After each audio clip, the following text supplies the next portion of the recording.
जे काँग्रेस नेहमी जाहीरनाम्याच्या रूपात सादर करते,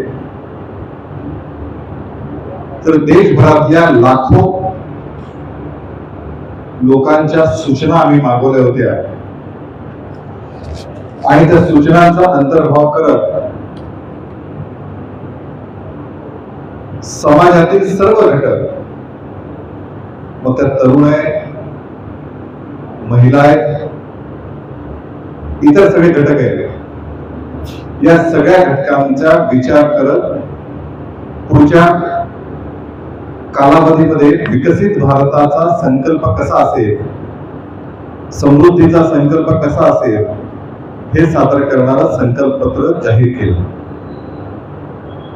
तर प्रामुख्याने समान नागरी कायदा, एक देश एक निवडणूक, 70 वर्षावरील नागरिकांस मोफत उपचार,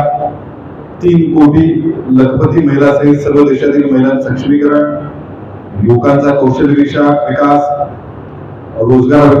उत्पादन नीती, गरिबांना आर्थिक बळ देण्यासाठी पुढील 5 वर्ष मोफत धान्य, प्रत्येक घरात पाईपद्वारे गॅस पुरवठा, त्याचबरोबर 1 कोटी घरांना सौर ऊर्जा, अशा अनेक गोष्टी शेतकऱ्यांना महाराष्ट्रामध्ये तर केंद्राचं 6,000 सन्मान निधी आहे, महाराष्ट्रातील 6,000 सन्मान निधी अशी 12,000ची आता आपण देतोच आहोत. त्यामुळे प्रत्यक्ष वास्तवात सर्व गोष्टींचा विचार करून पुढच्या 25 वर्षामध्ये एक समृद्ध भारताचं स्वप्न साकार करताना सर्वसामान्यांना बदल कसा घडेल हे करणारे संकल्पपत्र आहे. काँग्रेस प्रमाणे निव्वळ आश्वासनाचा केवळ कागदी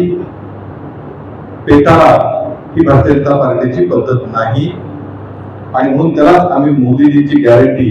कारण मोदीजी म्हणतात जे मी सांगतो ते मी करून दाखवतो.